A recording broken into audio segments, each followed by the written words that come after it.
शिव शंभु।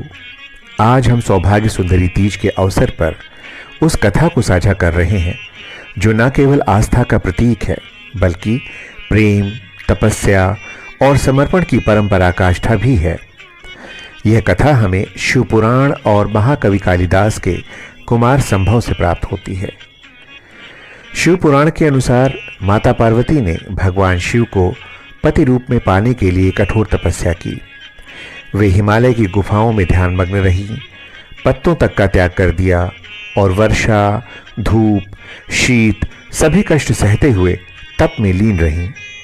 अंततः उनकी तपस्या से प्रसन्न होकर भगवान शिव प्रकट हुए और कहा, आद्य प्रभृति व्रतपरा त्वं तपसा ही सिद्धा, तस्मात् त्वया साधितो अस्मि वरम ऋणु भद्रम ते। ऐसा कुमार संभव में कालिदास ने लिखा। इसका अर्थ है, हे व्रतपरायण, आज से तुम तपस्या के द्वारा सिद्ध हो गई हो। मैं तुम्हारे द्वारा साधित हूं, तुम्हारी भलाई हो, कोई वर मांगो। शिव पुराण में वर्णित है कि भगवान शिव ने माता पार्वती के प्रेम और समर्पण को स्वीकार करते हुए उन्हें अपनी अर्धांगिनी बनाया। देवताओं और ऋषियों की उपस्थिति में यह दिव्य विवाह संपन्न हुआ। कुमार संभव में इस क्षण का अद्भुत वर्णन किया गया है, जहां संपूर्ण ब्रह्मांड हर्षोल्लास से भर गया और देवताओं ने पुष्प वर्षा की। यह व्रत महिलाओं के लिए विशेष रूप से शुभ माना जाता है। इस दिन वे मां पार्वती और भगवान शिव की आराधना करती हैं, सुहाग की रक्षा के लिए निर्जला उपवास रखती हैं और अखंड सौभाग्य की कामना करती हैं।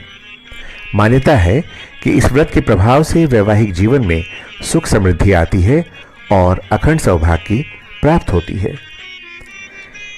यह कथा हमें बताती है कि सच्ची श्रद्धा और अटूट समर्पण से कोई भी लक्ष्य प्राप्त किया जा सकता है।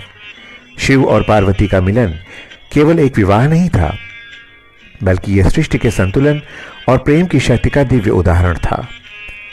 इस पावन अवसर पर हम भी अपने जीवन में प्रेम, श्रद्धा और समर्पण के इन मूल्यों को आत्मसात करें और शिव पार्वती का आशीर्वाद प्राप्त करें।